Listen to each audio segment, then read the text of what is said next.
ये कहानी पुराने भारत की है, सुल्तान गियासुद्दीन तुगलक के ज़माने की। दिल्ली के एक कोने में एक गरीब बेवा रहती थी। दिम वो बहुत नेक और इबादत गुजार औरत थी। उसकी एक नेत्रहीन बेटी थी और एक बेटा था जिसका नाम हसन था। हसन सिर्फ 15 साल का था। वो दिन भर मेहनत मजदूरी करता ताकि अपनी माँ और बहन का पेट पाल सके। एक दिन हसन को कोई मजदूरी नहीं मिली। उसकी माँ और बहन पहले ही 3 दिन से भूखी थीं। हसन माँ के सामने बैठकर रोने लगा। माँ ने उसे दिलासा दिया और दुआ की। सर्दियों की सख्ती आ चुकी थी। न गर्म कपड़े थे, न कोई रजाई। एक रात हसन की बहन को पसली में तेज दर्द उठा। वो चल बसी। मोहल्ले वालों ने मिलकर उसका अंतिम संस्कार किया। अब घर में सिर्फ हसन और उसकी बेवा माँ रह गए, लेकिन भूख और गरीबी का सिलसिला खत्म ना हुआ। उसी समय दिल्ली में हजरत ख्वाजा निजामुद्दीन औलिया रहमतुल्लाह अलैह की बहुत शोहरत थी। दिम लोग उनकी दुआओं से बरकत पाते थे। दिम हसन ने सोचा कि वो भी उनसे दुआ ले ले। विम वो ख्वाजा साहब की खानकाह की तरफ चल पड़ा। जब हसन खानकाह के बाहर पहुंचा तो एक अजीब मंजर देखा। शहजादा मोहम्मद तुगलक अंदर से निकल रहा था। अंदर हजरत निजामुद्दीन औलिया लोगों के बीच बैठे थे। आप फरमा रहे थे, एक सुल्तान गया और दूसरा सुल्तान आ गया। आपने अपने खादिम को हुक्म दिया, जाओ बाहर जो सुल्तान खड़ा है उसे अंदर ले आओ। खादिम बाहर गया और लौटकर बोला, हुजूर, बाहर कोई सुल्तान नहीं है, सिर्फ एक गरीब नौजवान खड़ा है। हजरत मुस्कुराए और बोले, हाँ, वही तो आने वाला सुल्तान है, जाओ उसे बुलाओ। हजरत ने प्यार से कहा, बादशाह सलामत, बैठिए। हुजूर, मैं तो एक गरीब आदमी हूँ, बादशाह कैसे हो सकता हूँ।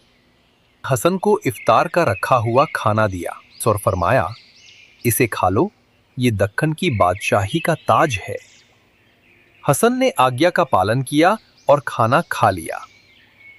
कुछ ही दिनों बाद हसन को एक ज्योतिषी कांगू बहमन के खेत में हल चलाने की नौकरी मिल गई। एक दिन हल चलाते समय जमीन के अंदर से एक हांडी निकली। वो सोने के सिक्कों और अशर्फियों से भरी थी। हसन ने वो हांडी अपने लिए नहीं रखी, बल्कि कांगू बहमन को दे दी। कांगू बहमन ये बात लेकर दरबार में गया। शहजादा मोहम्मद तुगलक ने जब हसन की ईमानदारी सुनी तो बहुत प्रभावित हुआ। उसने हसन को दरबार में नौकरी दे दी। हसन ने अपनी मेहनत, ईमानदारी और अक्लमंदी से धीरे धीरे दरबार में ऊंचा मुकाम हासिल किया। कुछ ही समय में वो खास अमीरों में शामिल हो गया। जब मोहम्मद तुगलक सुल्तान बना, उस वक्त हसन दक्कन में था।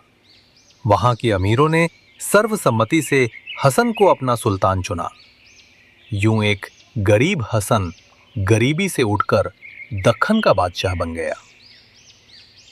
बादशाह बनने के बाद हसन अक्सर कहा करता, हजरत निजामुद्दीन औलिया रहमतुल्लाह अलैह की दुआ से मैं गरीबी से बादशाही तक पहुंचा हूं, वरना मैं तो एक मुफलिस इंसान था।